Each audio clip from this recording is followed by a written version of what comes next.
No, not like that. I don't mean like that. Welcome back, guys, to YellowCard Vanguard. Zystral here with another Cram School video for you, and today we're talking about counting cards. And I don't mean counting cards as in blackjack, I mean counting cards as in card advantage, and what this means for you. So, what is card advantage? Well, card advantage is basically how many cards you have. And the reason this is so important for card games is because it makes sense that the more cards you have, the more options you have, and the more options you have, the better you're doing. And in Vanguard, it's especially important because you guard from hand, so the more cards you have in hand, the better you can guard your opponent's attacks. So sometimes you want to take damage to either get counterblast or deny your opponent heals, but it stands to reason that, guarding attacks is good. So the way you count is just the number of cards you have in hand, the number of cards you have in play. It's pretty simple. But as simple as it might be, there's actually a lot of theorycraft behind it and a lot of hidden concepts, as it were. So to make it easier, we're going to break this episode of Cram School down into 3 periods. So the first period, which you're watching now, will be basics of card advantage and card quality versus card quantity. The second period will be more in-depth about a hard plus versus a soft plus, expanding on quality versus quantity, and seeing how you can really get the most mileage for your cards. And finally, the third period will be about thinking through your pluses and actually applying it to gameplay. So, like, do I want to draw cards right now, or do I want to do something else? What's it worth? What do I want to spend my resources on?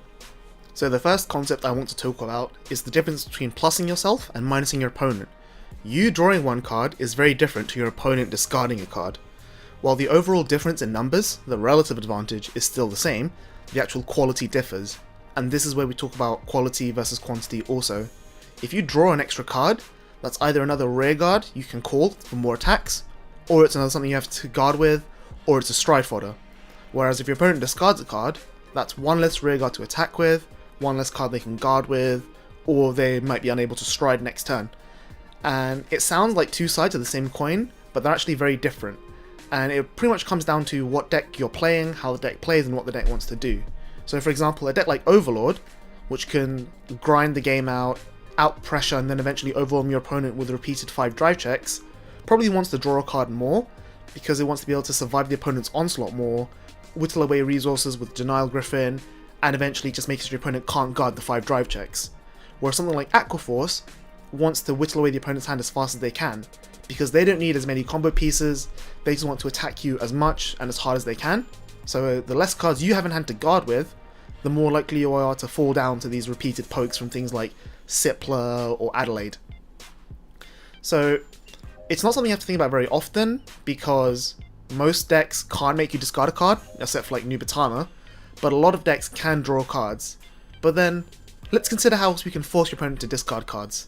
So let's say your opponent has a 16k column, and let's just say, for example, it has on hit draw a card. So they're attacking you with a 16k column.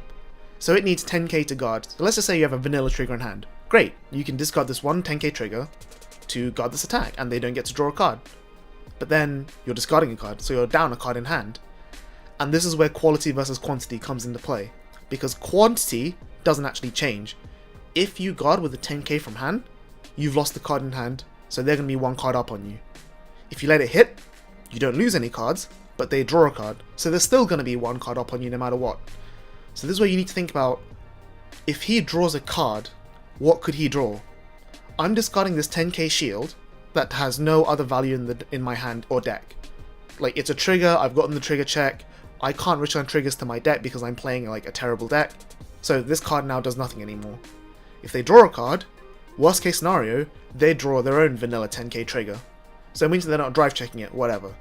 But then they could draw something better. They could draw a PG, they could draw Stride Fodder, they could draw their grade 2 combo piece. This is where quality really makes a difference into your decision. So let's reduce the question a bit more. Let's make the decision even more binary.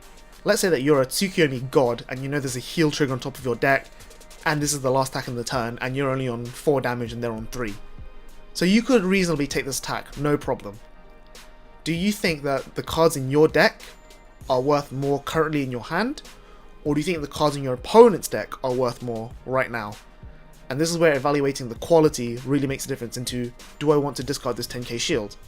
Probably the right decision is to guard it, but this just gives you an idea of, evaluating whether or not you're going to go down one or you're going to go up one.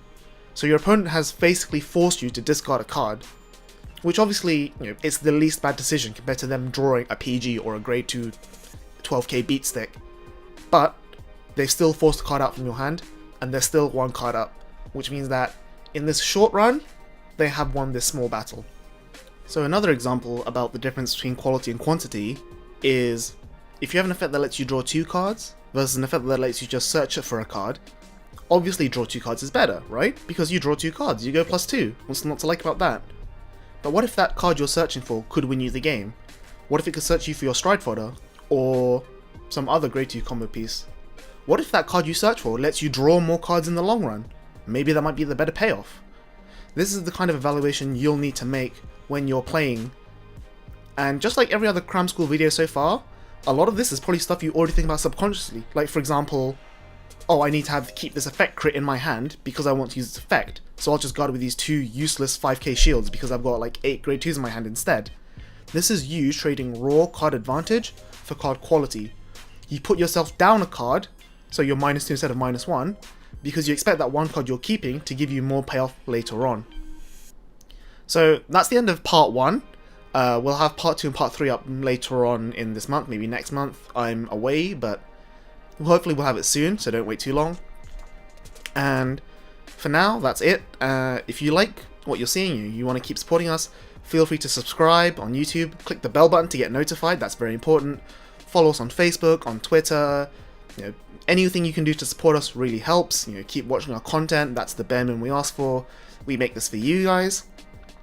And yeah, that's it for now, and just one last thing from me. Next month I've got the VGCS hosted in England. There's a Facebook link on our profile page for Facebook, you can see it through there.